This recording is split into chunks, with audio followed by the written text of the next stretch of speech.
Olá, saudações, prazer em falar com vocês, abraço para o professor Leandro. Que bom que nós estamos aqui nesse sábado letivo para falarmos sobre a negritude, sobre a consciência negra e por aí que eu começo esse diálogo, né? Existe realmente uma consciência negra? O que seria essa consciência? O que nós teríamos como parâmetros de consciência? Consciência, pensamento, reflexão, análise. Será que nós temos realmente essa consciência do que vem a ser a questão negra no nosso país? Bem, nós temos que começar primeiro essa história bem rápida, né, encurtando, porque é assunto que dá para a gente bater muito papo em outras oportunidades. A questão da escravatura no Brasil, ela é algo muito marcante para a história do nosso país e, na verdade, é um passado que fica como que esquecido, fica como que deixado de lado, porque nós falamos em vários genocídios que já aconteceram na história, né? Toda a história mundial. E nós não incluímos o genocídio que acontece no Brasil com a escravidão. Né? Então nós temos aí várias dezenas de documentos que relatam sobre o genocídio, né? Sobre o número de pessoas que foram forçadas a vir para o Brasil e a quantidade de milhares, eu estou falando de milhares de pessoas que morreram na travessia, né, de África para o Brasil, e sem contar também com as inúmeras pessoas, né, as inúmeras vítimas que foram torturadas e mortas em solo brasileiro. Então existe muito sangue na história do Brasil, existe sim muito sangue e muita morte que não vem à tona e não se discute a respeito disso. Em decorrência dessa escravidão, dessa força de comunidades que foram presas e torturadas e tragas à força para o Brasil, para se construir a ideia de um país, em decorrência desses fatos, né, de mais de 300 anos de escravidão em solo brasileiro, é que existe sim uma conta que nunca foi paga, né, pela sociedade brasileira em relação à sociedade negra, à comunidade negra num todo. Então vamos imaginar, a favela ela surge no Brasil a partir do momento que Rio de Janeiro, como capital do Brasil naquela época, abole-se a escravidão, né, aboliu-se a escravidão e os negros não tinham para onde ir. Então muitos continuaram trabalhando aonde eram os seus lugares de escravidão, a troco de comida apenas, né, de uma alimentação muito precária, diga-se de passagem, que são os vários relatos históricos que nós temos aí. E aqueles que decidiram viver as suas vidas, como não tinham condições de voltar para a África, então eles não tinham um local de moradia. E aí começam então a morar de forma extremamente precária nas encostas do Rio de Janeiro, nas regiões de extremo perigo, onde não se consideravam sequer possibilidade de moradia. E aí surgem as favelas no Brasil, as favelas do Rio de Janeiro. Né? Então, nós temos aí uma história vasta e longa que não foi sequer pensado na possibilidade de uma indenização para esse povo que foi escravizado em território brasileiro, que é diferente de países como, por exemplo, os Estados Unidos, que no término da escravidão, então eles receberam uma indenização com terras, mulas e sementes para iniciarem os plantios, arar-se a terra. Então eles iniciaram com uma propriedade, com uma condição mínima de sobrevivência, que não se teve nada disso. E ficou por esquecido. Então, quando a gente fala hoje em dia sobre cota racial, no meu ponto de vista, é um mal necessário.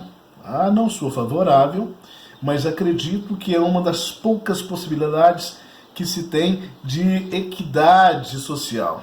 Da gente tentar, pelo menos, colocar um passo naquilo que nós sonhamos com igualdade para todos. Então o discurso é muito bonito de igualdade para todos, mas na prática ele é muito falho. Ele na prática, ele de fato ainda não existe.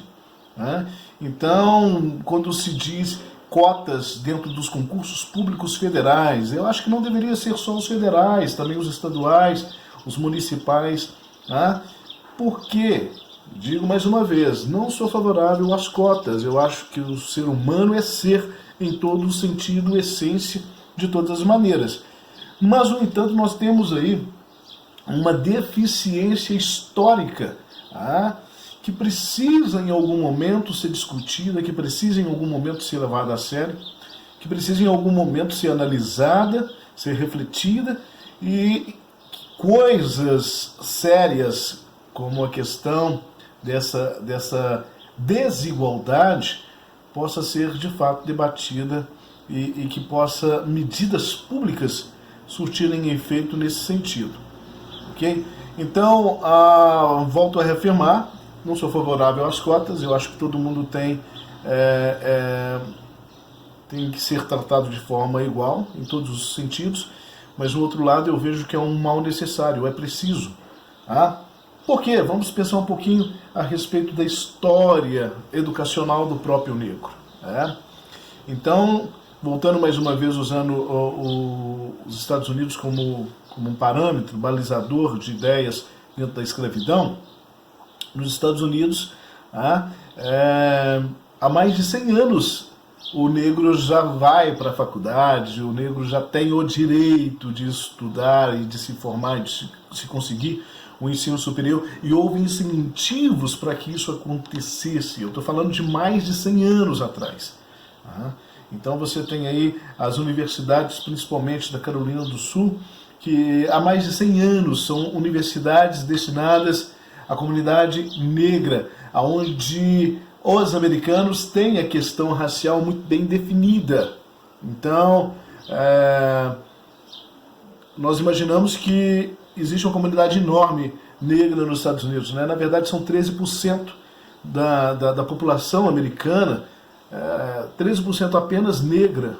Okay? No Brasil, nós chegamos a 52%. Então, uma disparidade enorme. E mesmo assim, eles estão muito mais avançados em questões de políticas sociais voltadas para a comunidade negra do que nós ainda estamos engateando na questão do debate. E mesmo assim, lá como em várias outras partes, ou todas as partes do mundo, ser negro é muito difícil. Eu acho que o local menos dolorido para ser negro é na África. E não engane você, até mesmo na África do Sul, tá? Existe preconceito contra tonalidades de cor, tonalidades de pele, pigmentação, o ébano, né? Existe mesmo na África do Sul. Então aqueles que são mais preto, menos preto, mais ou menos preto, existe preconceitos nesse sentido. Então o preconceito, a questão do preconceito racial, isso está embutido dentro do DNA do ser humano, tá? E nós precisamos avançar nesse sentido. Mas precisamos entender que o ser humano, ele não nasce preconceituoso, ele aprende a ser preconceituoso. Tá? Ninguém nasce homofóbico, aprende a ser homofóbico. Ninguém nasce violento, aprende a ser violento. E é isso sucessivamente porque nós somos produtos do meio no qual nós vivemos. E se falando, voltando aqui na questão racial, falando um pouco mais a respeito da questão da igualdade, eu vejo que isso ainda está muito longe de alcançar, né, os patamares necessários. Lógico que nós já avançamos muito, já melhorou bastante, mas ainda está muito distante. Muitas coisas ainda precisam avançar, muitas coisas precisam ainda melhorar, precisam acontecer. Então nós precisamos entender que o lugar da mulher, o lugar do negro, o lugar do homossexual, o lugar das classes minoritárias, assim chamadas, é o lugar da sociedade, é o lugar de todo mundo, é o lugar de convivência e é o lugar de direito, é o lugar de cidadania, é o lugar onde o cidadão ele possa ocupar de fato e de direito, independente aí de sua postura ou definição religiosa, definição de opção sexual, tonalidade da pele. Então, e quando a gente fala de classes minoritárias, não são minoritárias na verdade, né? Nós temos aí quase que meia a população de homens e mulheres, né? Mulheres um pouco mais. E nós temos aí um pouco mais de negros na sociedade do que os que se autodenominam brancos, caucasianos, né? Então, a gente chama de classes minoritárias daquilo que é maioria. Então nós também estamos errados sociologicamente dentro desse sentido. Então nós precisamos de avanço, e esses avanços eles só acontecem quando nós fazemos a reflexão, quando nós conversamos, quando nós batemos um papo com o coração aberto, né, sem paixões pelas nossas linhas ideológicas, mas com o coração aberto e com a mente aberta para nós ouvirmos, para nós aprendermos, para nós falarmos, para nós opinarmos e para nós modificarmos. Nada está pronto, tudo está em construção, tudo está em transformação. E assim também eu acredito que está em transformação as questões sociais, as questões raciais em nosso país. Ele está em transformação. Então hoje já não nos espantamos mais com o negro numa postura superior, né? Mas não é comum. E esse espanto que eu digo, né, o espanto em comparação com alguns anos anteriores, né? Então ainda é um obstáculo o negro ele assumir cargos de liderança, indústrias, empresas, seja ela qual for, as instituições bancárias e as instituições públicas, Então, raramente a gente percebe a figura negra numa postura de liderança, Então, nós precisamos avançar em muitos outros sentidos. Voltando aqui só numa lacuna que ficou em aberto, a questão da história do negro dentro do processo educacional. Então nós negros não tivemos as oportunidades que as demais classes tiveram, infelizmente. Então o negro ele não tinha o direito de estudar, durante muito tempo ele não teve o direito de voto, né? Ele não tinha grana. Quando se abriu o direito a estudar, ele não tinha grana para que se estudasse, ou estudasse, ou trabalhasse para se alimentar. Em muitas situações do Brasil ainda é assim, né? Em milhares de situações do Brasil ainda é assim. Ou você tem que optar por trabalhar e ter o alimento, a subsistência, ou você estudar. E estudar passa a não ser uma opção. Então, infelizmente, e nós precisamos discutir sobre esses temas. Nós precisamos parar de mimimi, parar de achar que o negro só procura vantagem. Não, o negro não só procura vantagem, o negro procura igualdade, o negro procura direitos, o negro procura oportunidades iguais em todos os sentidos. E muitas pessoas falam comigo, mas não existe mais a discriminação hoje. Não existe a partir do momento, em dois fatores não existe mais a discriminação negra. Primeiro, não existe a discriminação negra quando você não quer enxergá-la. Então, você que não é negro, você que não tem a pigmentação na pele negra, então você não sabe o que é estar na pele do negro em si. Então, somente quem está na pele negra, ele sabe os vários relatos de histórias discriminatórias, preconceituosas, que ele passa. Os olhares que o acompanham, colocando em xeque, em dúvida, a sua integridade, a sua moralidade, o seu caráter, até hoje. Então, isso somente o negro pode dizer. E o outro viés é um negro que consegue ter dinheiro. Então esse é bajulado em algumas situações. E aí são casos raros que eu estou dizendo, né? São casos raros.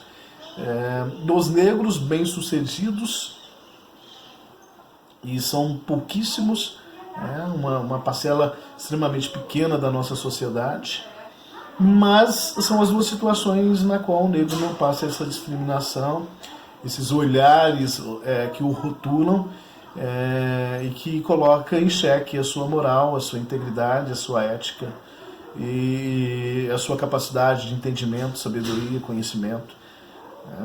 E enquanto nós negros, eu percebo que nós somos muito acomodados. Nós, em termos de comunidade negra, né, nós somos muito acomodados. Então nós acostumamos com a sociedade que é assim mesmo, né, se acomodou dentro dos seus direitos. Então nem todos querem saber da luta negra, nem todos querem saber da luta social, da consciência negra, nem da consciência de classe, que vai estar muito próximo ou dentro disso. Então é necessário uma postura do negro em si. A primeira postura que ele tem que ter é a postura de reconhecer-se como tal. Aceitação. Eu sou negro, sim, graças a Deus. E com muito orgulho e muita felicidade, porque por detrás dessa pigmentação de pele tem muita história. Tem muita história. Então o primeiro fator é o negro ele se reconhecer como tal. E o segundo passo é ele não aceitar sua condição minoritária ou desfavorável. Ele tem que ir para a luta, ele tem que fazer acontecer e ele tem que lutar por sua igualdade. E não existe outro caminho senão por meio da educação. A educação ela é transformadora. E eu posso dizer isso como negro, favelado, de origem extremamente pobre, humilde, e que sonhei em um dia virar doutor. E aqui estou agora falando com você com muito prazer. E agradeço aí pela sua atenção, que me coloca à disposição, sempre que necessário, para a gente bater esse papo, para a gente falar um pouquinho a respeito disso. Forte abraço para todo mundo e um ótimo sábado aí, bons estudos.